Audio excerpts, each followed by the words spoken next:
Eh bien, bonjour à tous. Ce matin, je suis passé devant la poissonnerie et j'ai vu des belles coquilles Saint-Jacques fraîches et à un prix, somme toute, abordable. Et là, mes papilles n'ont fait qu'un tour. J'ai craqué pour 1 kilo, ce qui fait environ 8 coquilles. Voilà, seulement voilà, mon problème, c'est comment les ouvrir. Moi, j'en ai jamais ouvert. Mon poissonnier m'a expliqué sympathiquement, mais rien ne vaut un bon tuto. Arrivé à la maison, je me suis dit, je vais quand même regarder quelques tutos sur YouTube. Et plusieurs présentent finalement la même méthode. Donc j'ai tenté cette méthode. Alors cette méthode, elle consiste à enfiler un couteau, vous voyez, d'une taille raisonnable par rapport à la main, à la coquille, que vous enfilez par ici, sur le côté. Là, la coquille a toujours une ouverture, une fente qu'on peut voir comme ça ici. Donc très aisé à pénétrer, contrairement à des huîtres. Et là, vous allez chercher le muscle et vous faites un mouvement avec le couteau vers l'avant, mouvement circulaire, et là tout de suite, votre coquille est ouverte. Donc en fait, vous séparez la coquille supérieure de la coquille inférieure, qui contient donc le muscle et le corail. Alors, les méthodes que l'on voit sur YouTube, en fait, elles consistent à détacher avec le couteau, ou certains le font avec une cuillère à soupe pour détacher ce muscle. Et ensuite, lorsque vous avez votre coquille détachée, eh bien, vous avez tout l'ensemble, le muscle, le corail et ce que je vais appeler les chairs autour, c'est-à-dire les branchies, etc.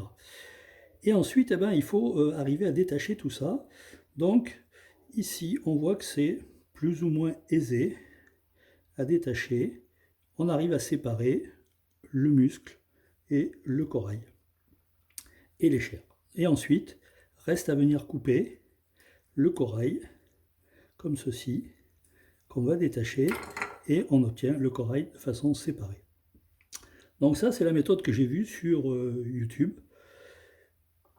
Comme je suis toujours un peu créatif, je me suis dit, tiens, j'ai peut-être envie d'essayer une autre méthode. Donc j'ai pris une autre coquille, toujours pareil.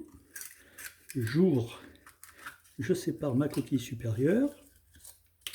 Et ensuite ici, eh bien, on peut aller chercher les chairs, l'ensemble chair corail, que l'on détache comme ça, en laissant le muscle attaché à la coquille.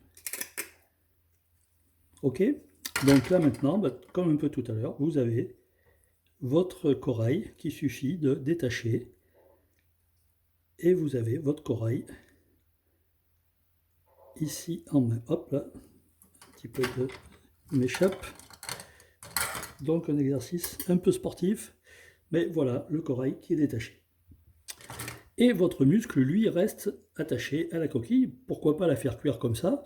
En tout cas, de la même façon que tout à l'heure, vous avez juste à détacher votre muscle de la coquille. Et vous avez la Covid. Ah, pardon, la coquille vide. Voilà. Donc, je tenais à vous montrer cette méthode que je viens de créer, que j'appellerai la méthode, allez, appelons-la la méthode levain incognito. Si vous allez sur Internet en tapant levain incognito, vous verrez mon petit côté toujours inventif. À très bientôt et surtout de bonnes fêtes à tous. Au revoir, au revoir.